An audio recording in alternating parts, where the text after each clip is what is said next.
Hello children, welcome back to my channel. Now I am dealing with 8th class maths, square roots and cube roots, and in this we are going to talk about Pythagorean triplets. What do you mean by this Pythagorean triplets? Actually, if you talk about Pythagoras theorem,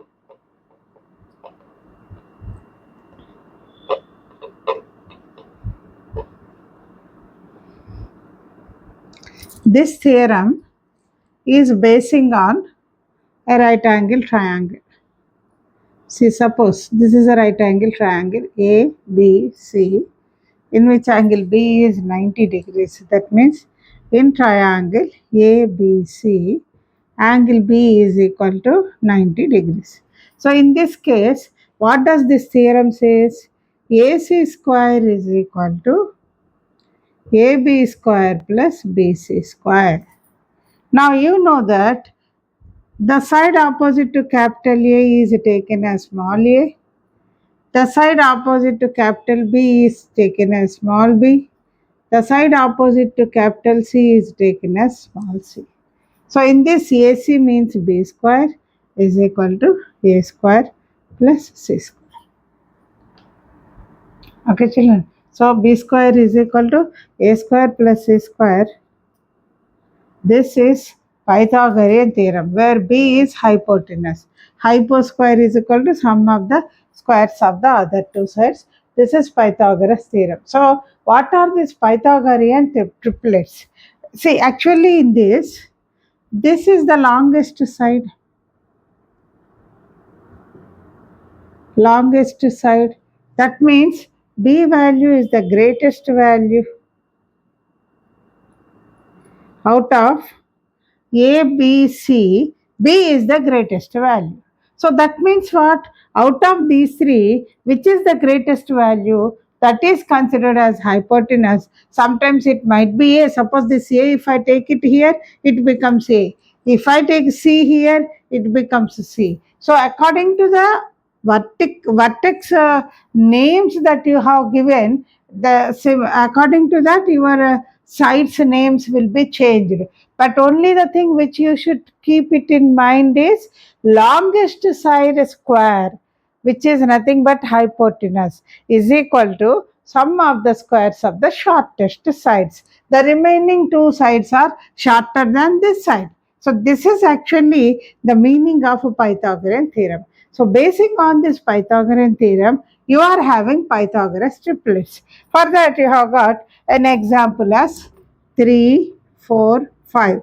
These are the three numbers they have given. So out of these three, which is the highest value? 5. So let us find out first 5 square. What is 5 square?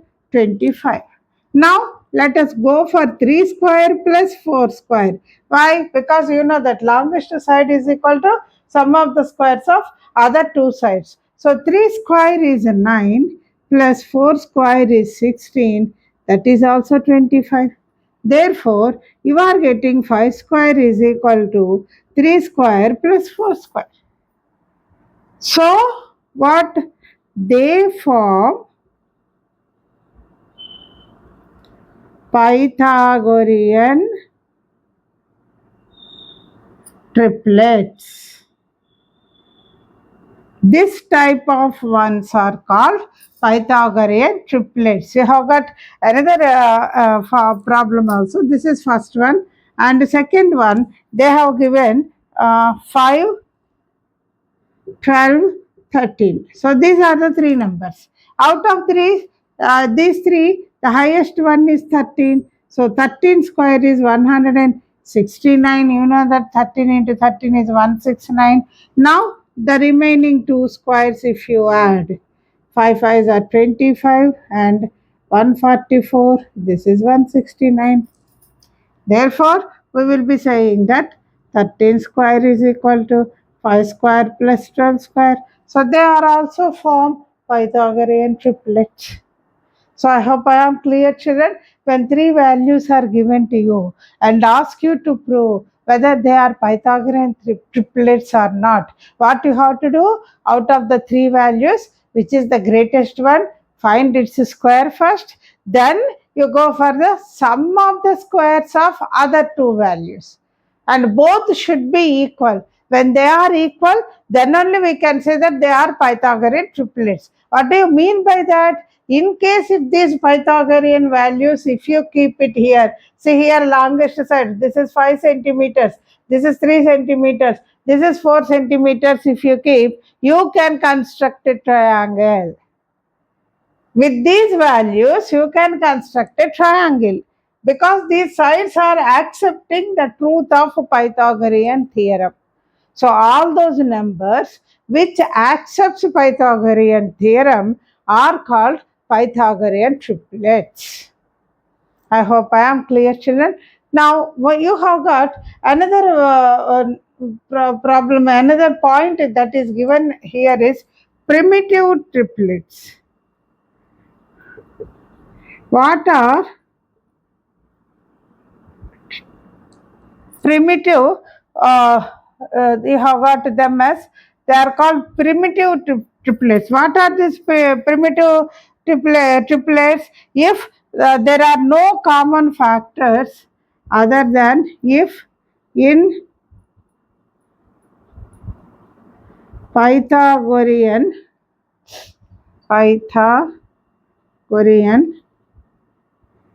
triplets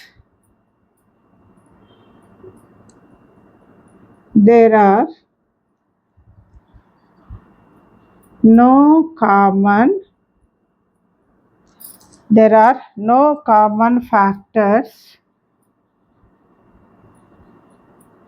other than 1. These are called as primitive triplets. See here the common factors, you don't have anything other than 1. They are called as primitive triplets. Now, please note it down, children. I hope I have whatever introduction that I have given, that is clear to you. Let us go to do this sum, children.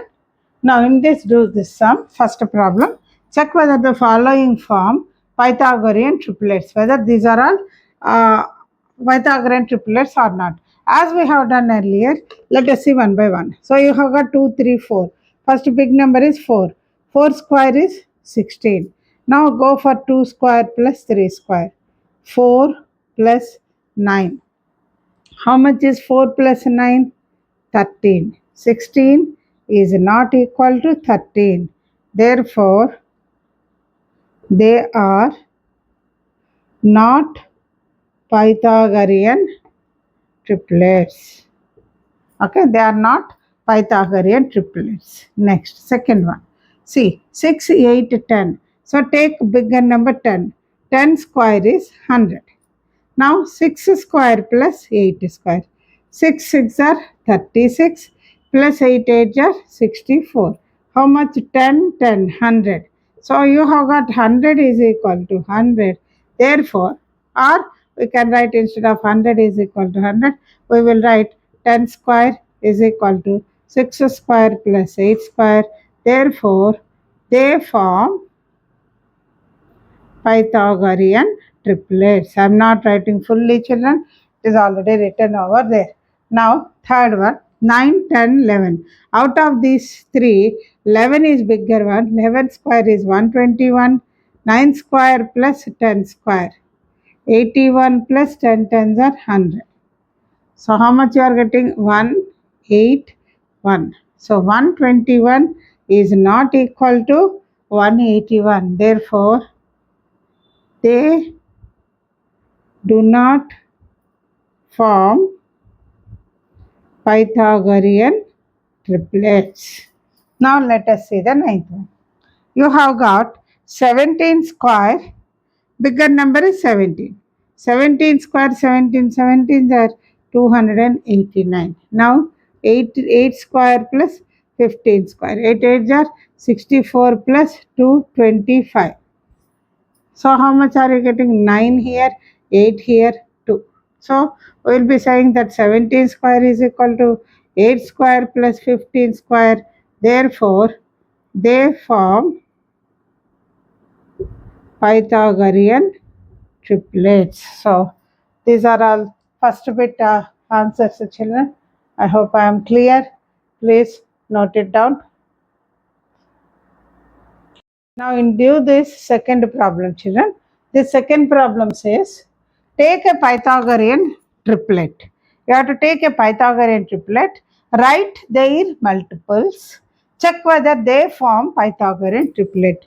So one Pythagorean triplet, 3, 4, 5 if you take, 5 square is equal to 25. 3 square plus 4 square is equal to 9 plus 16, that is 25. Therefore, 3, 4, 5 are Pythagorean triplets. So we are proving that what the numbers we are taking are Pythagorean triplets. Now what is that they are asking? Write their multiples. So let me write two multiples I will take. Multiples. Multiples, first let me take 3. 3 multiples I can write, 3 twos are 6. Sorry, 3 twos are 6 I should take. Now 6 is one multiple and 3 threes are 9. 2 multiples I am taking. This is enough, children. 2 multiples if you take, you will be getting the required solution. After 3 you have got 4. 4 means 4 twos are 8. 4 threes are 12. Next 5. 5 twos are 10. 5 threes are 50. These are the multiples. So let us take these three values once and these three values once and check whether they form they form the triplets. Actually they go on like this, so I should write so on because there is no end for the multiples, but I am taking only 2 for the sake of solution. So when I take 6, 8, 10, biggest number is 10. 10 square is 100 and 6 square plus 8 square, 6 6 are 36 plus 8 8 are 64. So 10, okay, the 10 and 6 3 9 1 10 100. Therefore 6, 8, 10 are Pythagorean triplets. So one bit I have done. Now let me take 9, 12, 15. So in this 15 is the highest one. 15 square is 225. Now 9 square plus 12 square, 81 plus 144. So 4 plus 1 5, 8 plus 4 12, 225. Therefore 9, 12, 15 form Pythagorean triplets. So with this, what is that? Right? Whether they form Pythagorean triplets. That is the question. Are they forming Pythagorean triplets, children? Definitely. So multiples. What we can write with this? Multiples of Pythagorean triplets are also Pythagorean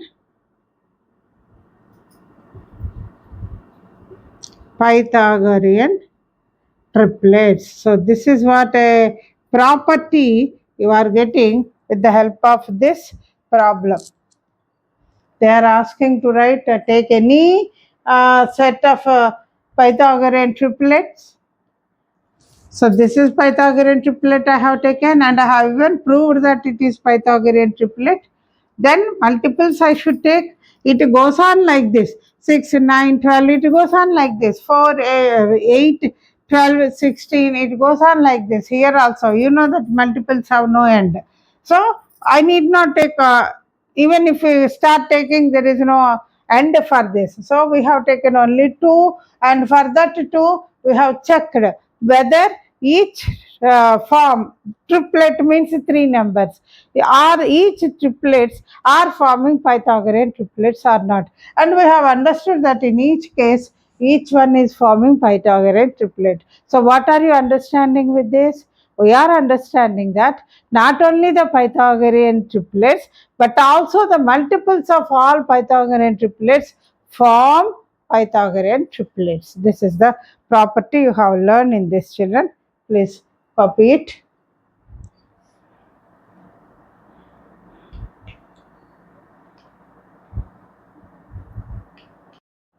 Now you have example 1. Square roots we are talking about, children. In this square roots you have got example 1. What is this example 1? They have taken 3 square, 4 square, 5 square. 3 square is how much, children? 3 into 3. 3 square means 3 into 3, no? You will write it as 3 into 3. That is 9. 4 square means 4 into 4. That is 16. 5 square means 5 into 5. 5 into 5. That is 25. So square means what, children? Whatever is the power, that many times you have to multiply the base. Already you might be knowing about base and exponents. So basing on this is base, this is exponent. This, how many times you have to multiply? As many times as the power is given. Here 2 is given, so 2 times you are multiplying. So in this case, if you want to find out root 9, root of 9, square root symbol is this. This is the symbol of square root. If you want to find out root 9 will be nothing but 3. Out of 2 same multiples, you will write only one multiple. This will be the answer for it, children. Similarly, here if you want root 16, root 16 means 4 into 4 you are writing, no? So only 1 4 is the answer. Out of 2 same numbers you will be writing here. So similarly, if you want to root of 25, you will be writing out of 2 5s 1 5. This is the answer, children. So basing on this, you have got a property. If y square is equal to x, that means what? What does this imply? Y into y is equal to x. So that means if you want to find out root x, what is root x, children? Instead of 2y's, you will take 1y. Root x is equal to 1y. This is a general property that you are getting with the help of this example. Example 3. Example 1, sorry. This is example 1. Now we will see example 2 also. Example 2, first one they have given root 4 is equal to 2, and second one root 16 is equal to 4, and the third one root 225 is equal to 15. What is the reason they said same thing what I have written here? Because 4 into 2 into 2 is 4. Why is it that you are writing root 4 is 2? Because we will be getting 2 into 2 is equal to 4. So out of these two 2's, one 2 has gone here. Only 1 2 we will be taking because we are taking them as group for finding root. Similarly, 16 means you will be writing 4 into 4 is equal to 16. So out of this only 1 4 we are taking. Out of these two are considered as one group. Similarly, root 15, 225 is 15 means what? 15 into 15 is 225. So out of these two, 115 has gone here. So in this way, you can find out the square roots. Anyway, both of them are giving the same meaning. First of all, you should understand what is the square root. How should you find the square root? You can find the square root of a number only when the number can be written as the multiples of two same numbers. So for example, you have taken 10. Suppose you have got 10. This is not there in your textbook. For having a clear explanation about it, I am giving you this. 10 is there. So what are the multiples of 10? 2 into 5. So if you want to find out root 10, what can you find out? There are no common elements. So root 10 you have to write it as root 2 into root 5 only. You cannot write anything else. Why? Because there are no common values. The multiples are not same. So for any number, if you want to find its square root, you should have same multiples, means pairs. Root in the sense, in your higher classes you will understand square root means order is 2. So that order and all you will be understanding in higher classes. So that we need not discuss here. But only the thing which you should keep it in mind is square root means you have to have for the given number two same multiples. Two same numbers if you multiply, you should get the number that is given to you. In that case, out of two values, you are going to take only one for that. I hope I am clear, children. You have a table that I will do after this because there is no place. Please copy it. Now a table is given in your textbook, children. You have something is written by them and something you need to do it. So let us understand the table. 1 square is equal to 1. That means what, children? Root 1 square means what? You can write to have a clear understanding. Here I am writing 1 square means 1 into 1. So out of these two, root 1 is equal to 1. 2 square means 2 into 2. That means what? Root 4 is equal to, instead of 2 2's, you are writing 1 3. 3 square is 3 into 3. 3 is 1 3 you are writing. 4 square 4 into 4. That means only 1 4 you are writing. 5 square 5 into 5. That means root 25 is equal to 5. 6 square means 6 into 6. So 36, you have got root 36 is out of these two 6, you have taken 1 6. So as I have explained earlier, this is what we have done earlier. Root of any number means this particular number, whatever you have taken, should be multiplied, should have the multiples, same multiples. See here, 16 means same multiples, 25 means same multiples, 36 means same multiples. If you have like this, out of this pair, you are taking 1. Now you have got 7 square. What do you mean by actually 7 square means what, children? 7 square means 7. I'll take another pen. 7 square means 7 into 7 is 7 square. So out of 7 square value is how much, children? 7 square is 49. So if 7 square is 49, root 49 will be how much? Only 1 7. 7 sevens are 49. So we can write 8 square as 8 into 8. So 8 8s are how much? 64. So root 64 is how much out of these two twos? You are writing 2 eights. 1 8 you are writing. Now 9 square. 9 square can be written as 9 into 9. 9 square is 81. So what is root 81? Is nothing but 9. Now 10 square. 10 into 10. 10 square is 100. So root 100 is equal to 10. So I hope I am clear, children. This is the table that is given to you to have a clear cut understanding about squares and square roots. Please note it down. Now you have a special kind of finding square roots, children. What is that, you know? Finding square root through subtraction of successive odd numbers. Successive odd numbers means odd numbers one after the other, taking from right from 1. Right from the number 1. 1 is an odd.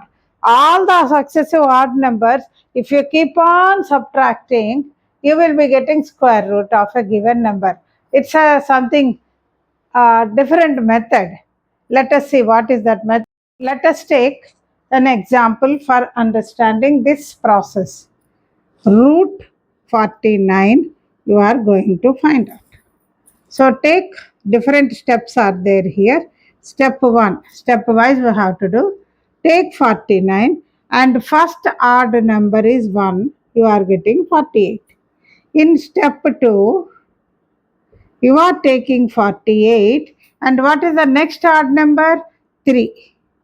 How much are you getting? 45.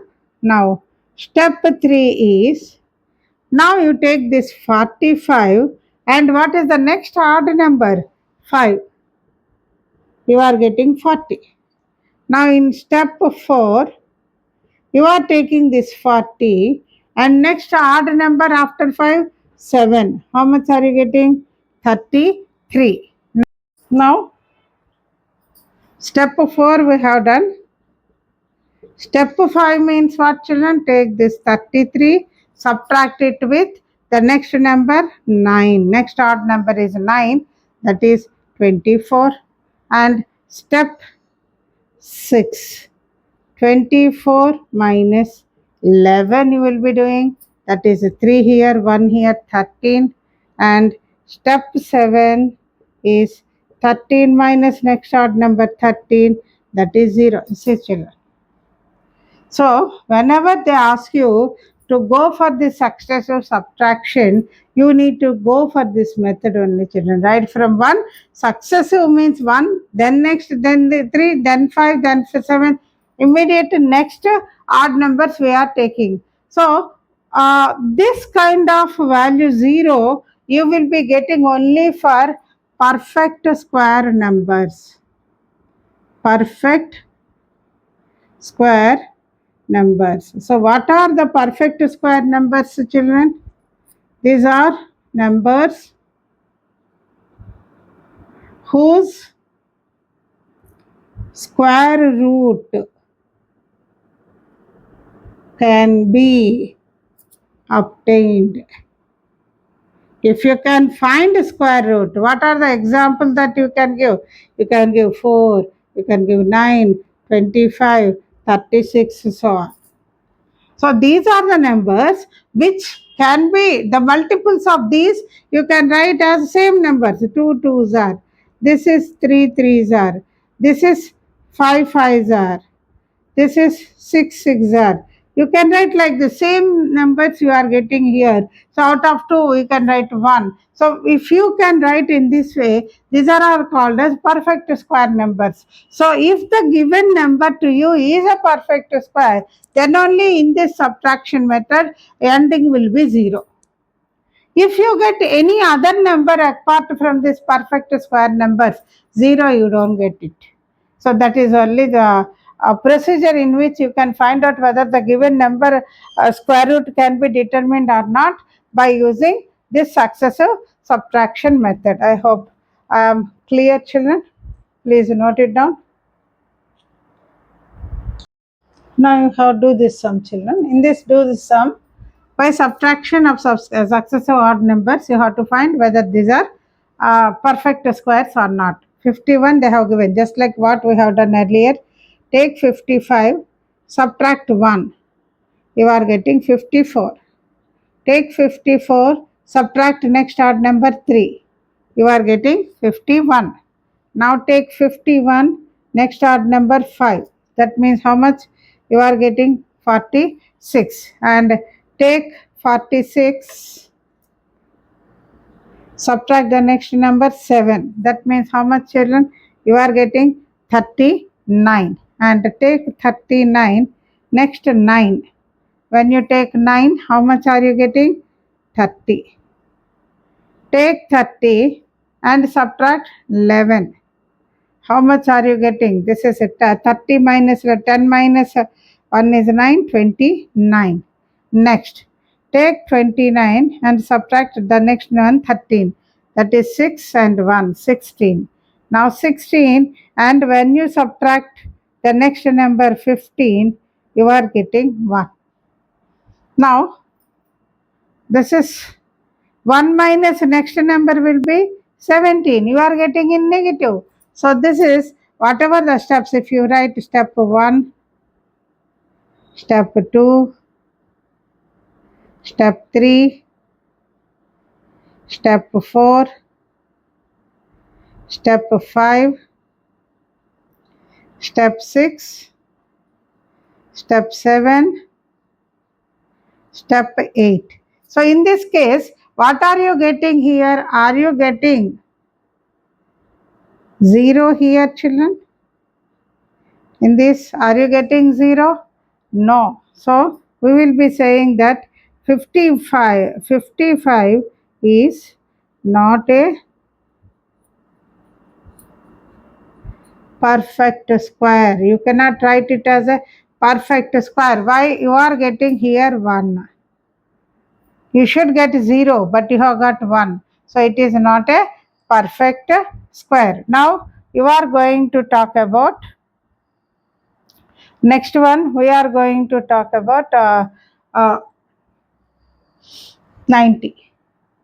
So first step 90 minus 1 89, and next step 89 minus 3 86, next step 86 minus 5 81, next step 81 minus 7, that is 7 4 11, 74 you are getting. Next step 74 minus 9, that is 9 plus this is 65 you will be getting. Now step 6, 65 minus 11, that is 4 here 5 here, 54 you will be getting. Now step 7, 54 minus 13, this is 1, this is 4, 41. Next step 8, 41 minus 15, that is 6 and 3 30, this is 4 5 minus, this is 3 minus 1 no 2, 26 you will be getting. Step 8. And step 9 if you take 26 minus 17, how much are you getting? 9. So you see children, this is not 0. If you continue, you are getting lesser value, negative value. So we will be saying that 90 is not a perfect square. It is not a perfect square, 90. Now 121.